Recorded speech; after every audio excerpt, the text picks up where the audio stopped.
We're just over 30 days to the general elections, and the NPP has decided to engage with the youth and put out, let's call it a youth manifesto. You remember, some weeks back, here on PM Express, when the NDC launched a youth manifesto, we did something very interesting.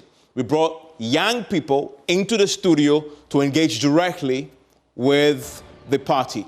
We have a similar show tonight, 2 parts. We're going to be sitting down with the party's Director of Communications, and then we're going to have the young people in the studio who will be engaging directly with him, answering some of the key questions on the back of what we saw Dr. Bawumia do over the weekend when he engaged the youth to make a pitch to them why they should consider him as an option on December 7th, right? And so that's exactly what we're going to do today. I'm going to be asking less of the questions. We're going to be hearing more from these young people. Some of them were there in the auditorium listening to the Vice President lay out his youth manifesto, if you like, and making that pitch to them. But why is it important? Why have we seen that the NDC did similar, where the John Dramani Mahama standing in the middle of that, Bukum Arena, surrounded by young people, making a pitch to them? We're now seeing Bawumia also do the same. Why is that?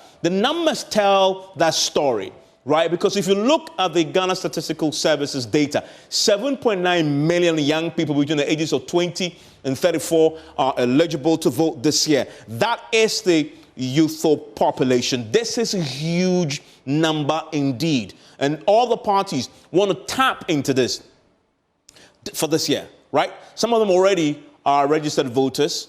Others are just getting a voter's ID card and will be casting the ballots this year. But this is a significant number, and you do not want to lose this. And so this scramble for the youth vote has become very primary. We've seen the NDC's youth manifesto. We're now beginning to understand a bit more what the NPP's is, and we're going to get into that. But the party told us yesterday that they are focusing on 3 main things when it comes to the focus on the youth: skills, education, and jobs. The key question you need to ask yourself is, does this tally with the national poll of polls, if you like, the Afro Barometer? Does this agree with what the generality of Ghanaians, the entire population, really say are important to them and they'll be basing their votes on?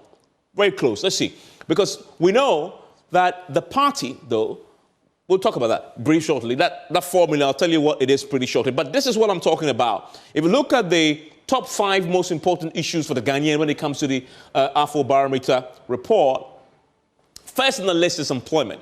And you'll begin to see the skills and jobs playing there in that particular arena, skills and jobs. The NPP had decided to break it down into 2 folds. They're not just talking about employment, fixing this challenge. They want to talk about skills, they want to talk about jobs. Why? We'll ask them. But it tallies with what we saw in the Afro Barometer report, that majority, 41%, say unemployment is the single most important issue that is important to them as they go to the polls this year. And then, of course, the other key point that we saw under the NPP's top 3 issues that they believe, and as Bawumia says, as he travels across the country, as he engages, the youth have told him, he says, it's education. You see that here in 4th place when it comes to the most important, the 4th most important issue for the Ghanaian is education with 28%. And the NPP has it covered. They don't have in there. Of course, they talk about infrastructure strategy. They talk about health. But in terms of the 3 key priorities, skills, jobs, but also education. So it tallies, right? But talking about the key subject of jobs, though, they say they want to create 4 million jobs. So this is their target. All the key interventions that they are proposing, the outcome is to yield 4 million jobs. So if Dr. Bawumia wins, at the end of his 4th term, we will come back and analyze and say, you say all the things that you want to do, your interventions, you'll produce 4 million jobs. Where are the 4 million jobs? Tell us. So we'll hold them to it. But that is the broad goal and objective of the NPP as far as the youth is concerned, create 4 million jobs for them. So what is he talking about? You see again there, unemployment is still primary for him because he understands, as he's been going around the country, that, of course, unemployment is key. As you see there, in the point I make there, unemployment is what we know Afrobarometer is telling us is the number one most important issue. You see the vice president saying unemployment. Really, both parties have made this their key point here. But the fundamental question that he will have to answer each time he makes a promise is, but you are the vice president. You have been for 8 years. What happened to fixing this particular problem? Why are you promising us that in the next 4 years you will do this? So what did you do in the previous 8 years as the chair of the economic management team? Legitimate question. We'll ask them. And the youth joining us will ask their own questions as far as this is concerned. So what are the key promises that has been tailor-made to try and appeal to that young voter? One, free tertiary education for persons with disabilities. And we have one of them joining us tonight on the show here on PM Express, and they'll be putting their questions to the NPP. So stay with us for that.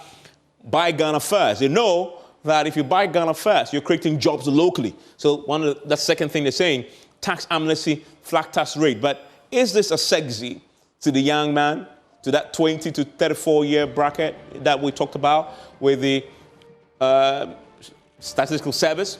Rental assistance, that is important. Young men and women coming out of university want a place to stay. The NPP is tailoring this for them, for low-income workers. Well, is this convincing enough for the young man? We'll talk about that. Abolish the e-levy. We heard about it already. We also know a few things that he said, credit score system for them. What is it that appeals to the youth about this? 100 million fintech fund.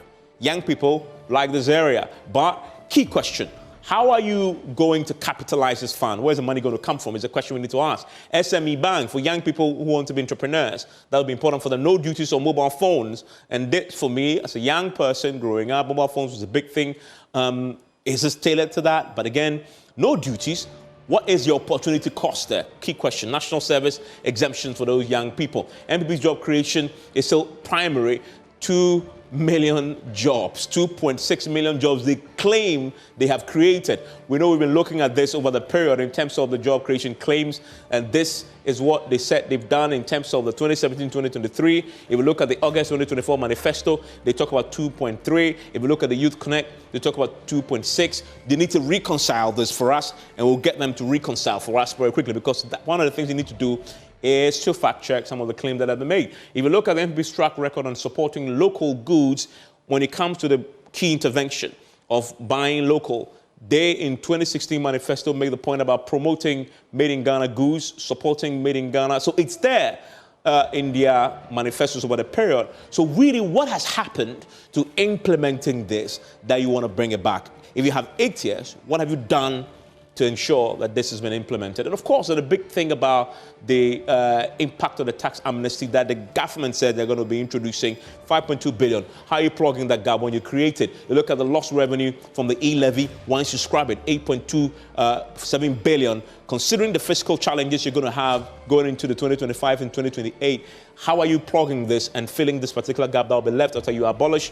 Key questions. My guest joining me for a conversation here on PM Express. I'm looking forward to this, an interaction between the young people on the back of this and the NPP. Stay with me.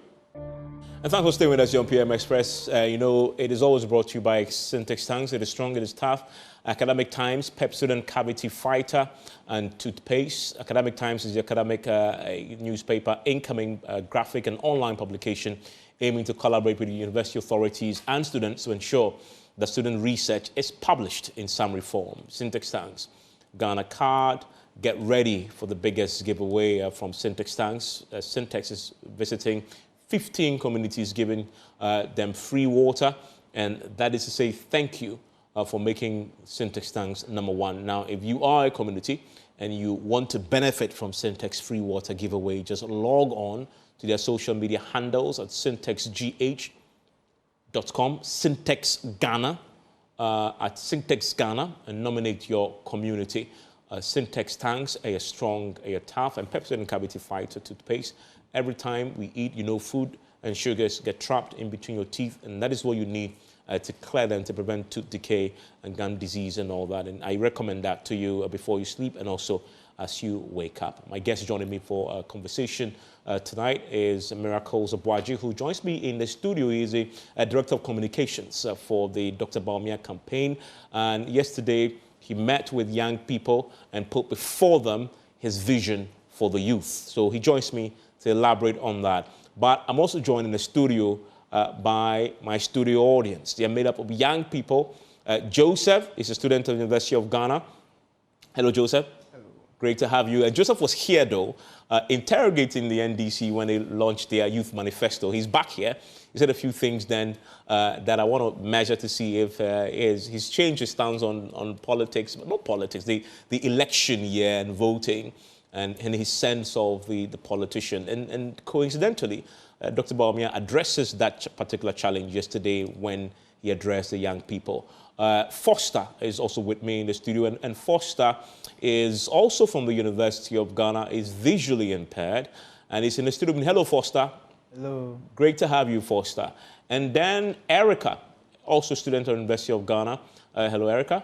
Hello, sir. Great to have you, all of you joining me for a conversation tonight. And they will be asking questions of Miracles on the back of what they've heard from Dr. Bawumia yesterday.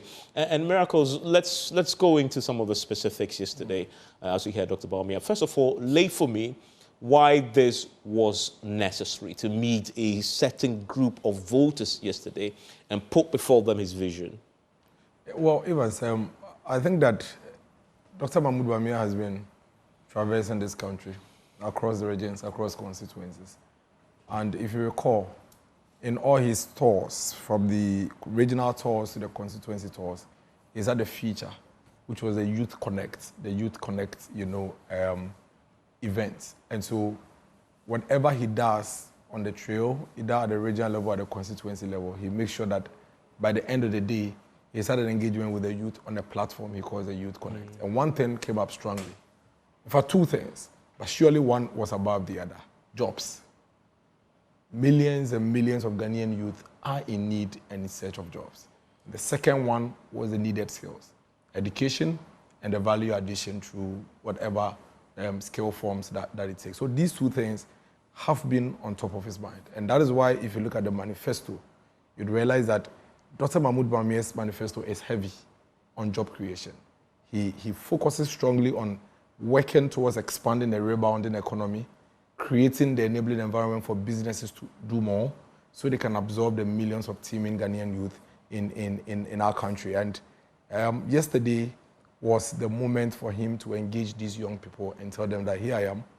We have about 35 days to elections. These are my thoughts. These are my plans. After having conversations with you across the country for the past 8 months, these are the things I'm thinking about initiating to drive job creation for the next 4 years. Well, the first thing he said that I noticed, and it comes to something that we've picked up quite a bit in our tours across the country and speaking to people, but he also picks up on this. And I want to throw that to Erica, Joseph, and Foster. Bawumia says, quote, "I know some of you may not be too eager to vote. I do not blame you if you have bought into the view that all politicians are the same and that your vote won't make any difference." Anybody identify what Bawumia is talking about here? Joseph, let me start with you. Oh, yes, I do. And it's not about our votes not making a difference. People have lost interest because we are promised a lot of things, but we don't see it being delivered. We are promised heaven, but at the end of the day, we end up suffering. So it's not that we think that our votes will not make. We know that a lot of youths are registered this election and they are ready to vote, but it's just that we are not convinced as to whether what politicians are putting before us, they will actually implement them. Because we've seen clear examples here over and over again, but yet still we are at where we are. So we are not really convinced. And it's about trust issues. It's like when people get played for some time, it's like now they begin to doubt the government's ability to really fix their issues, because you keep on promising them, you keep on bringing out your ideas, this, that, but at the end of the day, we are still at square one. So it's like we are seriously, like genuinely, the interest to partake in voting has been lost. Okay. Because you've seen clear examples over and over again, this government, previous governments failing us. And so we are not motivated. The drive is not there. We've seen politicians giving us manifestos, impressive ones with catchy names. But yet still, they come into office, when you try to hold them accountable, they don't want to mind you, they are brushing you off and all of that. So we are not really interested. It's like, what again haven't we seen? Like, so that is the diagnosis that Dr. Bamia is making. And Erica, your thoughts on this? Okay, I agree with what he's saying, to the point that it's like the youth of today, we've seen governments come, governments go, governments come into power and all of that. And it's like the issues of the people in the country, the issues of the citizens are not really at heart. So that's the issue I'm facing. But it looks like the politicians are not interested in what I'm interested in. What they know is, okay, what can I do to sustain power? What can I do to come to power the next 4 years? To me, that's what I see them do. And I see the point. All of you say politicians, so you are treating all of them as one homogeneous block. Oh, I'll say yes, because since Ghana became a republic, all the presidents that come, it's like, as our brother said, they give us promising stuff that I can promise you heaven, but they come and let's see what they do. It's like once they get power, they forget the things they said, the hearts they were coming with. Honestly, you see them coming with pure hearts, open-minded. It's like they come with all clean hands and all of that. But once they come to power, it's like they forget the promises they gave us and the hearts they had for us before coming to power. Okay. They lay it aside. Miracles. You obviously are very close to the vice president. When he was making this point, and it goes on actually to now elaborate, makes a strong pitch, why treat me differently. That was important to him. Why? You see, Evans, I mean, the points these young people are making clearly aligns with the vice president position. Now, what do you expect from these young ones? When we've had governments come to play and do very little for this country. And so even if you come in and you have even 4, 5, 6, 7 years, and you are even doing so much, you have little space to be able to fill up the deep hole that has been created in the period for these young ones to be satisfied. But what I would say is this: not all politicians are the same. Do not lose faith. Losing faith in the name of all politicians are the same is like giving up on your country. We definitely have to get to the point where we would say, we give one person the chance. We give one person the try. You need to turn out and vote, because if you do not vote, somebody would go out there and cast a vote for you. Listen to the politicians. Don't just listen to what they are saying. Listen to what they are saying and check their background. Look at their history. Look at their record and juxtapose that against what they are saying today to make a decision and a determination as to whether you can trust them or not. And I think it's important, especially for you young ones going into these elections. You have a choice between a former president, a man that has had an opportunity with all the powers and resources to drive this country for 4 years, and a decision amongst 11 other candidates who are asking for your vote to become president. It is important that you look at everybody's background. For those who haven't been president before, what have they done before? How do you find this information? Can you at least look out for something to determine whether they can be trustworthy, they have the capability or competence or not? And so it would be very, very, very wrong for all of you to box all politicians into one space and say, because of them, but I'm not going to vote. If you don't vote, we've had a time where we had a president who left 3 batches of nurses and teachers at home without posting them. That was a leader that, whether you like it or not, these students that he left at home had to suffer. We had a choice to make between the president who said, I will make secondary education free for every Ghanaian child so that no Ghanaian child is denied the opportunity to go to school. We had other presidents who never did that. Today, we've had 5.7 million Ghanaian children, out of which millions of them were poor people who, but for free senior high school, would not be able to have access to secondary education. That is a leader that has made a difference. We've had a situation where a president had left the entire country in darkness for 4 years. And we've had a situation where a president has kept light on for 8 years. And so there definitely has to be a point where you would identify a difference between one leader and the other leader. A lot of you can go and read. We've had a lot of vice presidents in this country. In fact, in this contest, we have 2 former vice presidents, if I can put it that way. Now, to make it easy for you, go and read, even if you were not old at the time when they were all vice presidents. Go and read about them and look out for the indicators as to what they did whilst they were in office as vice president. I speak for a vice president that I believe that amongst all the vice presidents we've had in this country, comes top of all of them. He's a vice president that has deliberately led the agenda to formalize our economy and fix the basic things that we've taken for granted for so many years. And these things, they are not for the elderly in our society. They are for you and I, the young people. Because these are things that needed to be done for all these years, but have been ignored because, you see, a lot of the things that Dr. Mahmoud Bawumia has been doing as vice president in the past 8 years, they are things that take a lot of time before they materialize. And so usually when leaders come into office, they are not motivated to go into those things. Because once you touch them, by the time it's time for elections, the people are asking you, what have you done? But these are things that you have to be patient, you have to be deliberate and calculated to be able to get them out of the way. And these are some of the reasons why you need to begin to reconsider your thinking that all politicians are the same.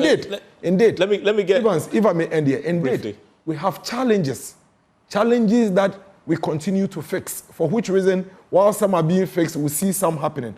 But please, there definitely should be a distinctive factor between one leader and the other. And I think Dr. Mahmoud... And I'll come to Foster shortly as we go into the specifics. But to you, Joseph and Erica, he's made the pitch. Bawumia made the pitch yesterday, a minute each. He's made a pitch. Convinced? Joseph? Well, you know, most of the time it's difficult to kind of separate a vice president from his government and treat him as a candidate coming into seeking your votes as though he has not been in power before. And mind you, the NPP government is currently the ruling government. And we have Dr. Bawumia as our vice president. And from what I've heard, he is or he was the head of the economic management team. That's like the team that foresees all activities about the country's economy and all of that. And we can attest that our economy is not doing so well at all. Like, it has been bad. Inflation skyrocketing. Everything is just, I don't know, in tatters. And so if the vice president, who is now the flag bearer for NPP, is telling us that he will do this and this and this and all those ideas he's appealing to us with, why didn't he do it whilst he was given? Because if you are given the position to chair the economic management team, that means you have a lot of things you can implement that would directly help us or that we would benefit from. From the manifesto, I could see that there are lots of policies that are very beneficial. Like if they were to be implemented now, maybe we wouldn't. We'll talk about some of the specifics pretty shortly. Now, I want to come back to Miracles and then go to Foster on some of the specifics there. Eric, I'll come back to you too. But that is, I guess, Bawumia's main question everywhere he goes. But you are the vice president, but you are in power. Your government is still there. Why are you not implementing some of the things that you said? Well, briefly, Miracles, because I want to go to the specifics. So, Joseph, the fact of the matter is that at every point in time, the country is confronted with unique challenges. For example, when we came to office in 2017, one of the most difficult things that the country had to confront with was hundreds of thousands of unemployed graduates who had actually formed an association. The second one was a lot of over 100,000 young Ghanaians who were being chained on the streets every year because they could not afford to go to senior high school education. That was a unique challenge at that time. So what did the government do? The government set out to confront those things. The government quickly put in a short to medium-term intervention to get all of these teeming unemployed graduates off the street to get them engaged through NAPCO, out of which close to about 60,000, 70,000 of them, have gained some employment, and others are still being employed. In fact, as of last week, I saw a memo from GRE that is saying that they are absorbing more of the NAPCO personnel that were working with them. Now, the government had to invest in the hundreds of thousands of young children who were child on the streets without going to school because of poverty. And so this government moved investment in education from 6 billion every year to 18 billion.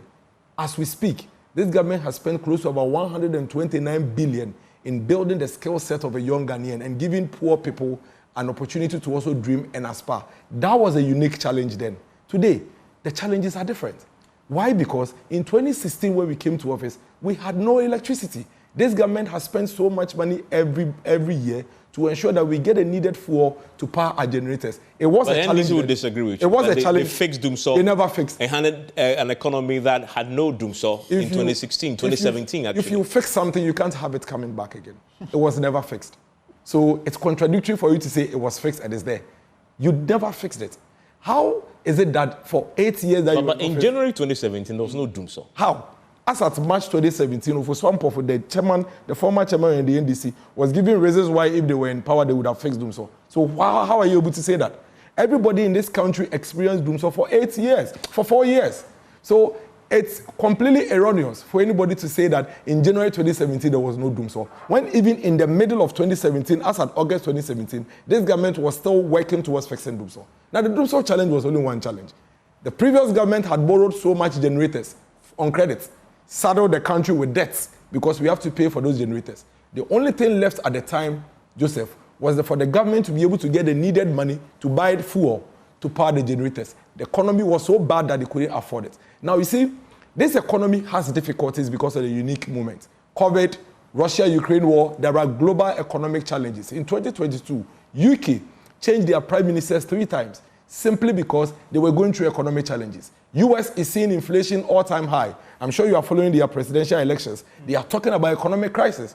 Germany runs short of even common foods like flour and oil. Now, you come to Ghana, we are not unique from the other countries. So we also faced our own challenges in the space of the global economic challenges. But this is what your government has done differently from the previous government. In spite of the economic challenges, your government has absorbed these students that the previous government left on the streets and taken them to teach in the classrooms and work in the hospitals. The nurses, your government have ensured that no public sector worker works for 12 months and is paid for 3 months. Maybe you haven't heard, but the previous government, the alternative, the former president, allowed public sector workers to work for 12 months and he paid them 3 months. There's a big difference between this government. Let me come back to some of the specifics on other issues because we don't have time. And there's a lot of ground we need to cover.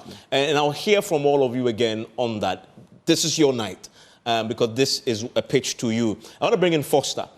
Foster, I want to hear your comment on the apathy among young people, right? We've heard from Erica, we've heard from Joseph. Give me your quick thoughts on that. Is this something that among your colleagues you also see? Yes, please. The reason why most of us, we don't want to vote is that recently something happened at Adabraka. Per your reporters, we could hear that, we can't see though, but per what they were saying, the narration, they were saying that the police station was just 10 minutes drive from the place. When the incident was happening, they couldn't show up, the police, they couldn't show up. But when they finished robbing, they were able to show up. So I asked myself, on the 7th of December, I can't see, I'm going to vote. And you know NPP, NDC, there's a chaos. Who is going to assist me?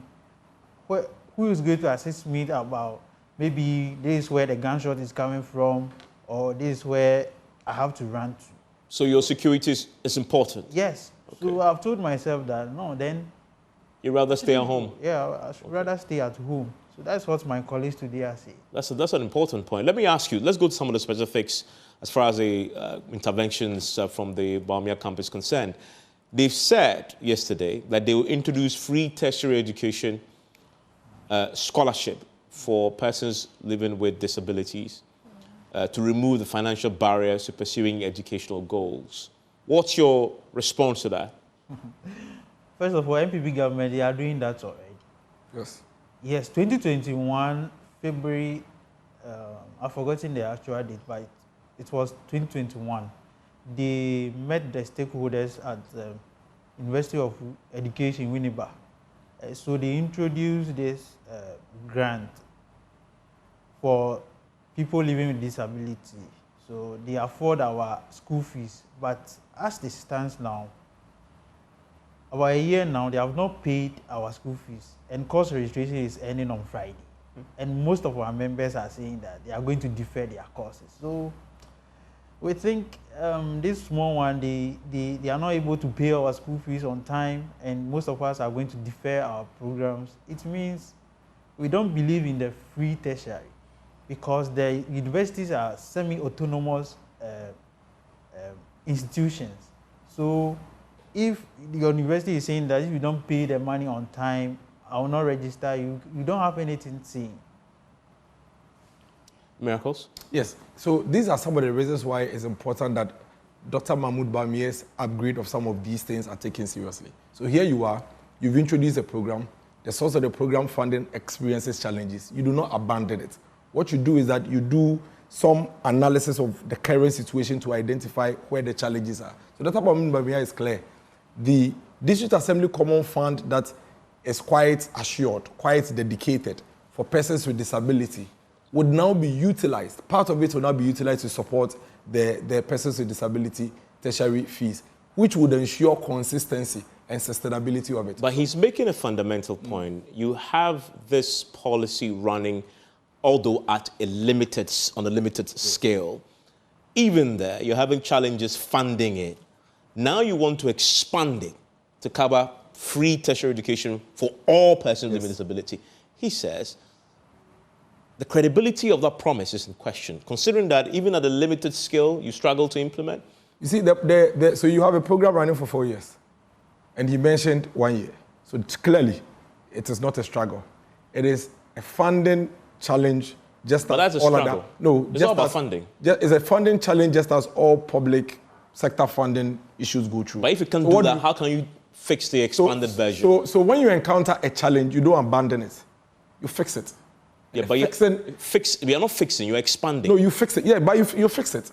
So fixing it is where Dr. Mahmoud Bawumia is saying that, shall we redirect where we are getting the source of the funding for this program and move it towards the Persons with Disability Fund that sits with the District Assembly Common Fund, which is quite a surety and can sustain the program.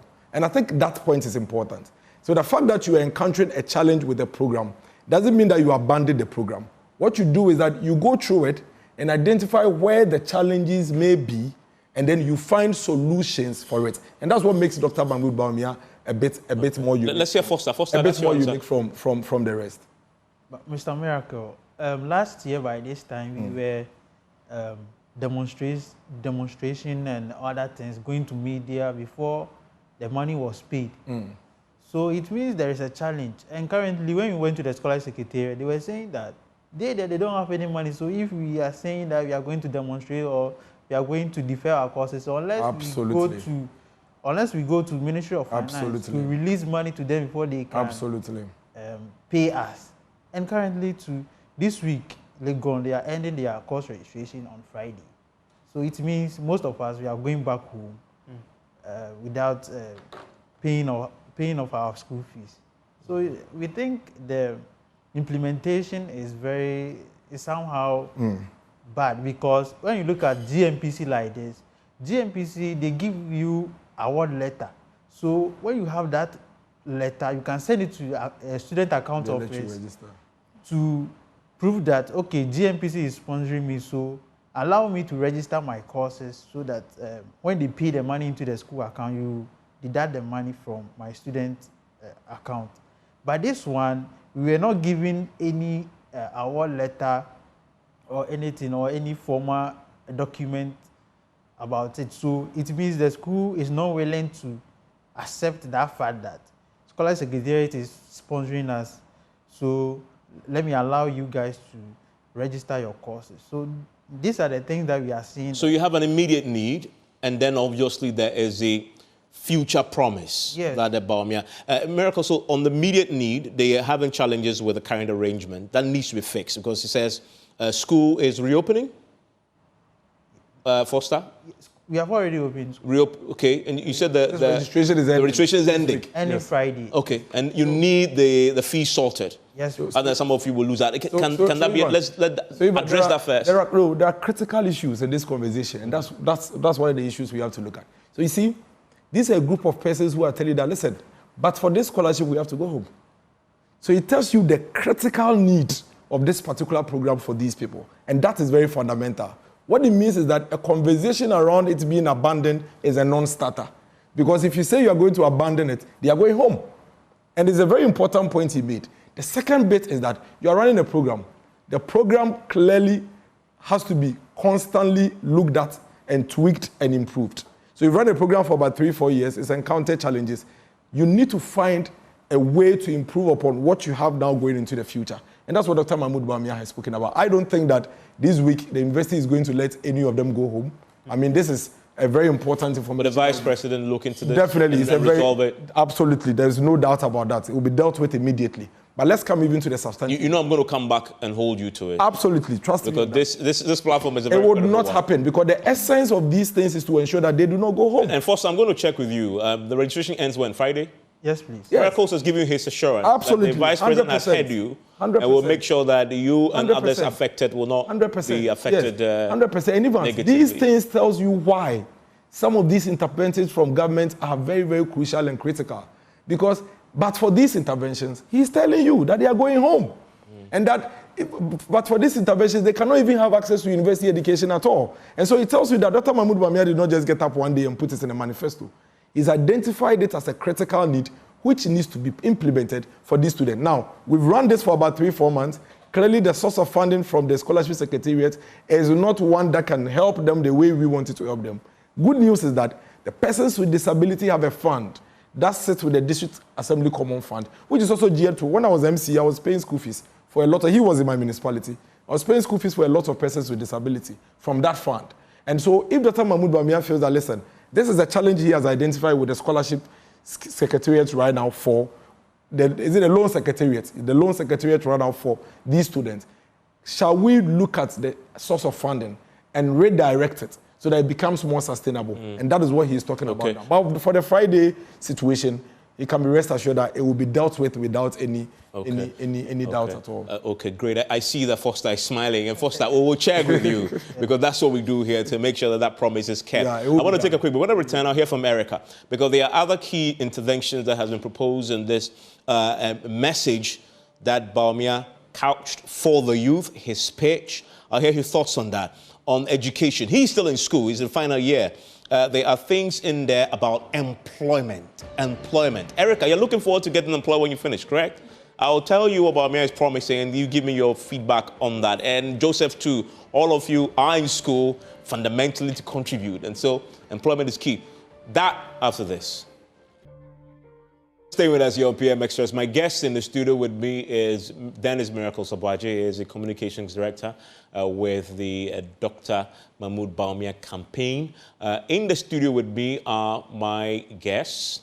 We have a studio audience. Joseph is a student of the University of Ghana. Foster is also a student of the University of Ghana, is visually impaired. And Erica, also a student of the University of Ghana, and they're interacting with Miracles on the back of Dr. Bawumia's pitch to them yesterday. When I say them, I mean the youth yesterday at a very important event where he laid out his vision for the Ghanaian youth. And I guess, Miracles, the overarching theme there was fixing the unemployment challenge and creation of jobs. Because as I went through the 3 key things, education is tied to skills and then to jobs. He gave himself a target of 4 million jobs. Explain to Erica and Joseph how he intends to create those 4 million jobs for them. Erica is in his final year. Yes. Joseph is in his third year. So all of them are going to come out and he will be looking forward to being beneficiaries of those 4 million jobs. So they'll take 2 of those slots. Right? Yeah. So explain to them how Bawumia wants to achieve. Between 2017 and now, this government has worked around, together with all of us, to create about 2.6 million jobs in various sectors. Now, there are certain fundamentals that were not in existence before 2017. Clearly, those things, a lot of them have been put in place over the period. And those things having been put in place would accelerate the job creation for a lot of young people in this country. For example, today, we have become a bit more tech savvy. We have a lot more young CEOs on Instagram, on Snapchat, on TikTok than we used to have in the past. And you know how that became possible? It became possible after we were able to have the national address system sorted out, where now you can just send me your GPS location and I could just drive to you wherever you are, no matter where it is that you are in this country. That was the first big thing that we did as a country. And then on the back of it, after we have identified all the properties and be able to identify the addresses, we had to identify the human being. And that is where we had to work around the clock to get a Ghana card issued. And today, this country has issued one of the most comprehensive, most elaborate national identity cards that any country can have in the world. All of this having been put together, coupled with what we've achieved in terms of the digital agenda that we've driven by synchronizing a lot of our touch points. Your Ghana card is synced with your mobile number, with your bank account, with your tax identification number, with your business registration number, and almost everything that you are doing now. We are now able to accelerate a lot of things when it comes to the digital space. And that's why the Vice President says we're going to train about 1 million young people in digital skills, and the jobs would follow. And he's not ending there. He's setting up $100 million fintech fund. Now, what he's going to do is that he's going to make the money available for those of you who are acquiring the skills to be able to come up with your innovative ideas and tap into the money and do something for yourself. How is he going to capitalize that? I mean, we have the DBG Bank that is there to be able to support some of these things, these initiatives. And it's all about priorities. There was a government that didn't think that it was possible. So sorry, when you say DVD Bank, what is it? Development Bank. Development Bank. Yes, it is there to support these projects. So is that the funding source you have identified? I was making a second point. I was saying that these things are all about priorities, guys. There used to be a government in place, the former president, the one on the ballot paper, again, where we had a choice to make secondary education free for every Ghanaian child. He didn't think it was necessary at the time. He didn't think it was possible at the time. In fact, his own words, he says if he has $2 billion, he's not going to put it into free senior high school education. Fast forward, another leader comes to office, and the leader finds the money to do it. And so if you want to find the money for an area that you think is a priority to you, you can't find it. And so these 1 million skilled young people are not going to be left at home. They are going to be connected directly to another initiative that the former president is coming up with. Now, he mentions the Mineral Development Bank. What the Mineral Development Bank is basically going to do is to ensure that we have Ghanaian wholly owned mine concessions. Today, if you have a Ghanaian who finds some concessions elsewhere to do save mining, he doesn't have the money. He has to travel abroad to go and bring a foreign investor. The foreign investor comes, he takes 90%, gives you 10%, you get nothing. He's empowering a lot more Ghanaian to own these concessions, set up these mega mining firms, properly funded, and then employ all these teeming young people in the mining areas who are eager to work. And they want to put their energies where their passion is, which is in mining. That is another source of job creation. He has spoken about the PWD, Public Works Department reactivation. Now, what the Public Works Department is going to do is that at the district level, we have one big challenge in this country, the maintenance culture. And it is because for a very long time, we let the Public Works Department die. Now, what he's saying is that he's going to reactivate PWD, that's a Public Works Department, ensure that at the district level, they are properly set up to help maintain public infrastructure. That is jobs for especially the artisans, the technical, vocational people, the masons, the carpenters, and all of that, hundreds of thousands of jobs right there created by Dr. Mahmoud Bawumia. Now, he speaks of the credit score system. Now, what the credit score system does is this. Elsewhere in the world, nobody looks for cash to go and buy anything, Erica. It is only in Ghana, Erica, or Ghana in some few countries, that if you want to buy this phone, you have to look for 10,000 Ghana cedis cash to go and buy. So you work. You are making 1,500 Ghana cedis. If you're able to save 500 cedis for 20 months, you can get 10,000 Ghana cedis, right? Now, because you don't have the money, you are always saving, hoping that one day you'll be able to get the phone. The more you save, maybe inflation is hitting the phone, or the phone is even getting outmoded, new ones are coming, and you are never able to achieve what it is that you want to acquire.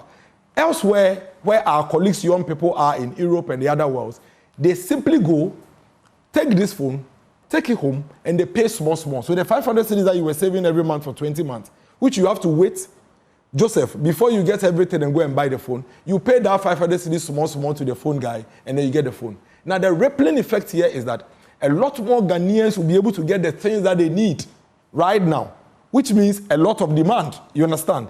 Now, a lot of demand means that these companies would have to produce more and get more of what it is that they sell.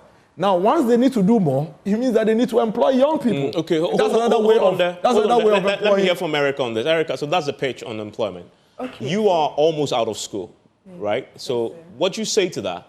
All right, so I'll start from the last point he made, that if they are producing more, people will be able to get whatever they need. Here lies the case. Someone has completed, the person is unemployed. So someone who is unemployed, where is this person getting the money from to even go and put that money down? And where would the person get the money to be topping up? Let me help you. That's where the fear comes. No, there's no fear. No, she'll come. Let her help. The fear, my fear is that, okay, I have my own business, you've come for something, you are paying in bits. Yes, that's fine. But then, where are you going to get the money? Will I not run the laws if you're unable to pay? Erica, so let me because you're unemployed. Erica, let me help you. Erica, are you done? So, are you done, though? Yes, please, with a question. With a question. Yes. So I want you to come back again very briefly on this. Erica, let me help you. So you see, the credit scoring system has two legs of opportunities and advantage for the country. For you, the unemployed, those who are employed and they can buy are the ones who are driving the demand, not you. You understand? Those who can and buy, they are the ones who are driving the demand. That's why I said that you are earning 1,500 cedis. There are a lot of people who are earning 1,500 cedis and can save 10,000 over 20 months, and they have things they want to buy now. But they are saving for 20 months, so they are waiting for 20 months before they can buy what they have to buy. That delays demand. But with the credit score system, that person will be able to buy that thing now. What it means is that a lot more people can buy things now, which will drive demand, which will require that we're able to supply more for you, the unemployed, to have an opportunity to work. But miracles. So that is where, please hold on, Evans. That is where your opportunity comes in. Yeah, but because miracles, there are a lot more people. Your answer to her is dependent on local production. Yes. A lot of the things that we purchase are imported. So we are only helping the economies of those countries that produce and export to us. And so what you're talking about will work for the countries in the West where they produce and send us the phones and etc. That will be the credit scoring system will actually be facilitating the purchase. We don't have a strong manufacturing economy that supports this for the creation of jobs that you are talking about. But Dr. Mamia has thought about it. That is why the manifesto is integrated. So you see, and I like what Evans is saying. So when you put Dr. Mahmoud Bawumia's manifesto, you realize that the challenge is raised is fixed again in the manifesto, where he says that, listen, we need to be able to drive local production. And the only way you can drive local production is when there is a way to ensure that we are buying a lot more of our local or locally manufactured goods. And so he says, we've been trying to encourage people to buy made in Ghana goods for a very long time, and we have had challenges. Shall we begin to look at how we can back this with law and make it mandatory? That's something we haven't tried before. So that's a new thing there. So now we're going to pass legislation, pass laws to make it compulsory for the public sector institution that is going to buy rice or buy whatever for anybody to buy compulsorily from a locally manufacturing company to fix what it is that Evans is talking about. Okay. Again, we have a one district, one factory program that has been running since 2017. 320 of them have been put up. 169 of them are operational. There's a company that is called Daco Farms. Daco Farms had been collapsed for close to about 20 years. Today, through the 1D1F, Daco Farms is producing chicken. And guess where the chicken is? The KFC you ate this week is likely... Okay, hold on. Let me hear from Erica again, and I'll come to Joseph. Yes, Erica. Evans raises. So he's actually saying a lot. And one thing I don't like about what he's saying is that it's like he keeps comparing. You keep comparing. No. There's one interesting part about the manifesto I like. That's the review of the Constitution. It has to be reviewed because philosophers say that power corrupts and absolute power corrupts absolutely. So if you are reviewing the Constitution, I with that, I support, and I know that's going to curtail the power of the president and the executive. Yes, yes. So it's giving more powers to, power is focused at one point. We are saying that the government has, the government is looking at this. On the jobs question, though, are you satisfied with the answer you got? No, not yet. Okay, not yet, okay. Because they will keep giving us nice talks and all of that, but they come to power and it's like they forget what they told us. You see, again, you are making. I want to hear from Joseph. Again, let me hear from again, Joseph. you are making the same mistake. Let me hear from Joseph. Just a minute. No. I want to hear from Joseph. That we raised Miracles. earlier. Let me hear from just Joseph. A minute, No, I'll come to you. Let me hear from Joseph. Joseph. Yeah, I've heard a lot. He has said a lot of things, but when it comes to government policies, we are looking at the sustainability of those policies. You see, when this government came into power, we saw the creation of some job opportunities like the NAPCO and others. Some of these people, they don't get paid. They are working around the clock, but their salaries do not come. And the government makes claims that they've created a lot of jobs for the unemployed, like the young people have jobs doing now. But when you look around, you don't see the effects. You see, the politicians present a lot of things to us, the statistics, we've created this, we've created that, the 1D, 1F, there are lots of factories in our districts that are beneficial to the young people, but we don't see them. We don't see the effects. So as he's talking now about the government creating millions of jobs in the future, the jobs they claim they've created now, where are the jobs? Because people are unemployed. Like, you can't, when you take about, let's say, 10 people around you who are graduates and they are unemployed, because that's the situation we find ourselves in. So when the government gives us statistics about this, that we've done this, we've kept unemployment by this, we've created jobs, we are not seeing the effects. It's like we are not seeing it materialize. We are only hearing the theories of it. He spoke about, I've forgotten the point he made, but he was talking about... Is it on the employment question? Yes, he was talking about the previous governments leaving a lot of people behind for them to come and employ them now. But mind you, these same people that have now been employed, if someone is employed and the person is not being paid, what is the essence of the employment? If the person has to constantly be at the government's neck to pay them for their sacrifice of working for the country, then what's the essence of going to work? It's like it's like another type of unemployment. I'll give Miracles a final word as we wrap up, but I want to take a quick question. I'll ask all of you the same question, and then I'll come to him to wrap up. First to you, Foster. Will you be voting on December 7? I'm thinking about it. Okay. Why? You haven't made up your mind yet? Because my security is at stake. Okay, you mentioned that at the beginning. So you haven't made up your mind to vote on December 7. You're still considering it. And it'll be dependent on whether or not you're convinced that you'll be safe at the polling station. Because that one, I have to travel all the way to Equiapim North. Okay. And my safety is not guaranteed. Okay, that's an important point. Erica, you be voting? I'm not much convinced yet. Okay. Because I've not gotten what I'm looking for.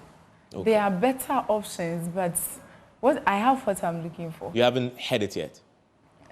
Not yet. So you will not, as we speak tonight? I don't have the assurance yet. Okay, so as we speak tonight, you will not be voting?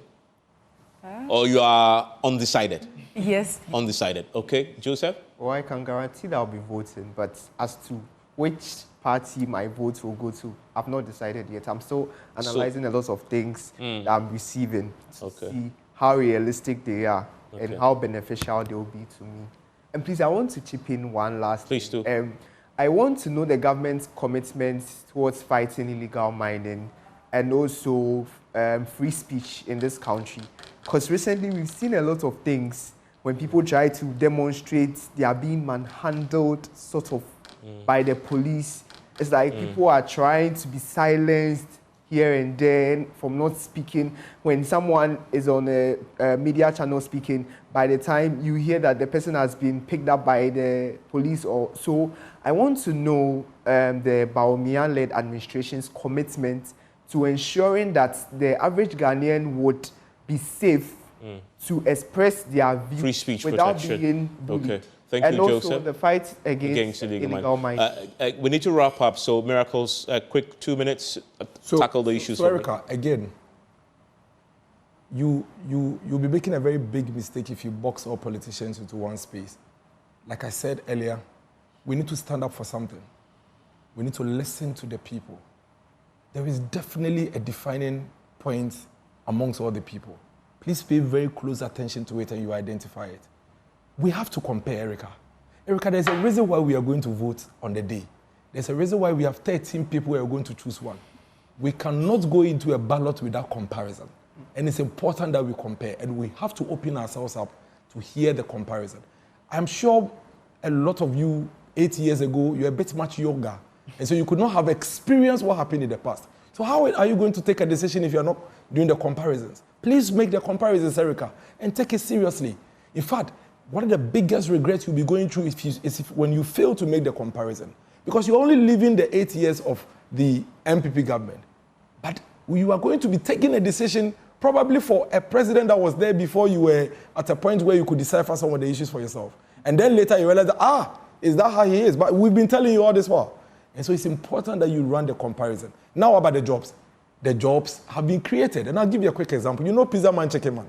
Yes. Pizza Man, Chicken Man is a beneficiary of the President's program to the National Entrepreneurial Innovation Program. You know Pizza Man, Chicken Man has one of the largest branches right now in this country, indigenous-owned country. The people who work there are the Ghanaians. Yeah. Those are the jobs created, Erica. And there are thousands of examples of such Pizza Man, Chicken Man programs. In fact, under the NEIP program, over 138,000 beneficiaries have benefited from there. So when we tell you the jobs have been created, they have. But you are right. There are millions of young people who are looking for jobs. And so even if you create 2.6 million, you'd realize that 2.6 million in the face of close to about 4, 5, 6 million is nothing. You get what I'm saying? But what you need to do is to sit down, Erica. Take your Google, take your pen, read about each of these leaders and what they have done. And then you'll be able to identify who it is that can give you what it is that you're looking for. Definitely one of them has what it is you're looking for. Thank you. And that is Dr. Mahmoud. Thank you very much. No doubt about it. Foster, thank you very much. Joseph, thank you very much. Erica, thank you very much. I'm pretty sure I will come back to you, just do a show with all of you again during the elections to see if any of you change your mind between now and December 7th. Enjoy the rest of your evening.